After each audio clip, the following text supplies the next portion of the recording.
మధ్యప్రాచ్యంలో యుద్ధ మేఘాలు కమ్ముకుంటున్న వేళ అగ్రరాజ్యం అమెరికా దాని చిరకాల మిత్రదేశం బ్రిటన్ మధ్య విభేదాలు భగ్గుమన్నాయి. ఇరాన్పై దాడుల విషయంలో బ్రిటిష్ ప్రధాని సర్ కీర్ స్టార్మర్ అనుసరిస్తున్న తీరుపై అమెరికా అధ్యక్షుడు డొనాల్డ్ ట్రంప్ తీవ్ర అసహనాన్ని వ్యక్తం చేశారు. మేము యుద్ధం గెలిచాక చేరటం కాదు, అవసరమైనప్పుడు అండగా ఉండాలంటూ ట్రంప్ చేసిన వ్యాఖ్యలు ఇప్పుడు అంతర్జాతీయంగా చర్చనీయాంశంగా మారాయి. దీనికి సంబంధించి పూర్తి వివరాలు ఇప్పుడు చూద్దాం. మధ్యప్రాచ్యంలో ఇరాన్ లక్ష్యంగా అమెరికా, ఇజ్రాయెల్ దాడులు కొనసాగిస్తున్న తరుణంలో బ్రిటన్ తీరుపై డొనాల్డ్ ట్రంప్ విరుచుకుపడ్డారు.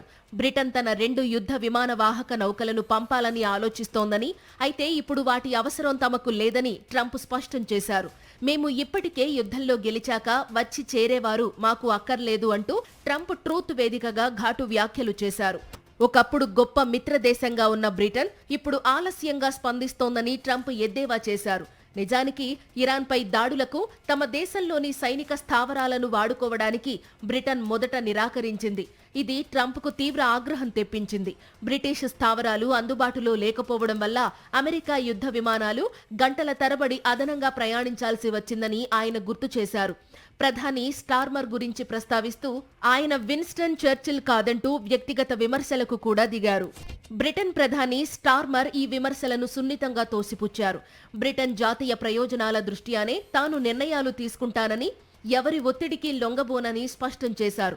అయితే పరిస్థితులు మారుతుండటంతో కేవలం రక్షణ చర్యల కోసం మాత్రమే బ్రిటన్లోని RAF ఫెయిర్ఫోర్డ్, డియాగో గార్సియా స్థావరాలను వాడుకోవడానికి అనుమతించారు.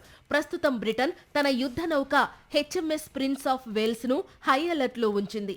అలాగే సైప్రస్ లోని తమ బేస్ పై డ్రోన్ దాడులు జరుగుతున్న నేపథ్యంలో రక్షణ కోసం HMS డ్రాగన్ ను మధ్యధరా సముద్రానికి పంపిస్తోంది.